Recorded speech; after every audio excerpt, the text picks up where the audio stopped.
The Premack Virtual Online Law Office presents attorney Paul Premack with this week's legal column, published in the San Antonio Express News on mysa.com and on our website at www.premack.com. This week's topic: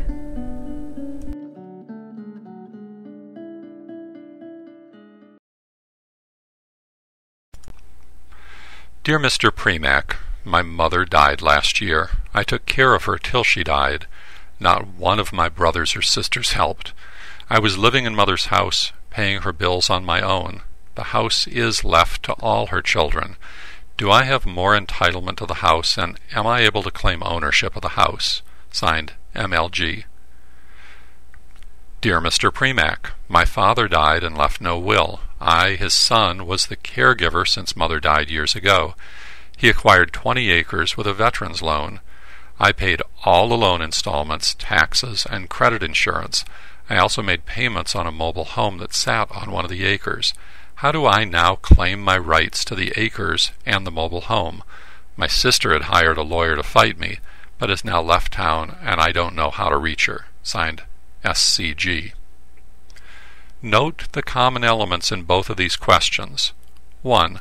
A loving family member sacrifices time and money to care for a parent. 2. The parent takes no action to honor or reimburse the caretaker for the time or money spent. 3. The siblings are not involved in the care or expenses. And 4. The siblings expect their share of the parent's remaining assets. The parent was ultimately responsible and ultimately in control. The outcome depends on how and whether the parent exercised that responsibility and control.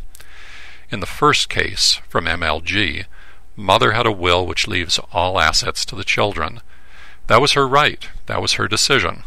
Consequently, MLG has no right to claim ownership of the house. Rather, it is shared by all the siblings because that was Mother's will. You might ask whether Mother should have recognized MLG's contribution and should have changed her will.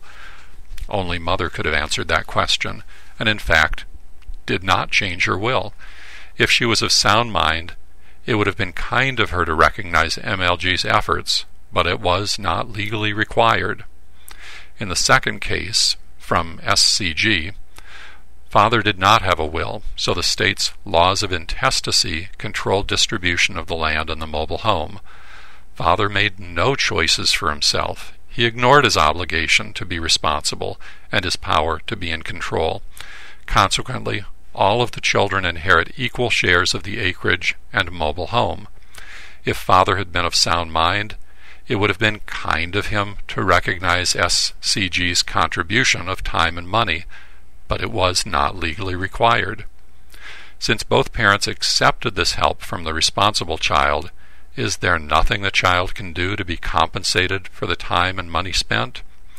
Texas law is not entirely clear. For instance, it is clear under the Medicaid regulations, which are Texas public policy, that when a child contributes time and effort to care for the parent, there is no implied agreement between them that the child will be paid or reimbursed. When the child spends money to help support the parent, it's considered a gift, with no expectation of being reimbursed, unless the parent or child signed a binding promissory note making the transaction a loan instead of a gift.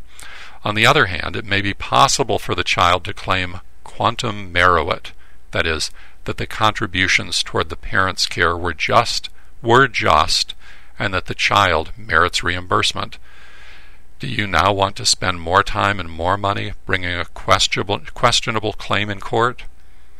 Both MLG and SCG failed to protect themselves as much as their parents failed to take action to protect them. They could have told their mother and father, respectively, that the money spent on bills and payments was a loan to be paid back at a later date. Failing to do so, their siblings can take the position that MLG and SCG were just being better children by supporting the parents with gifts. If you find yourself in a similar situation, talk to your parent, talk to your siblings about the time and money you're expending. See a lawyer to help work out a proper will and other legal documents that makes everyone's expectations clear and binding up front, and then you won't be floundering like MLG and SCG when your parent dies or stops needing your assistance.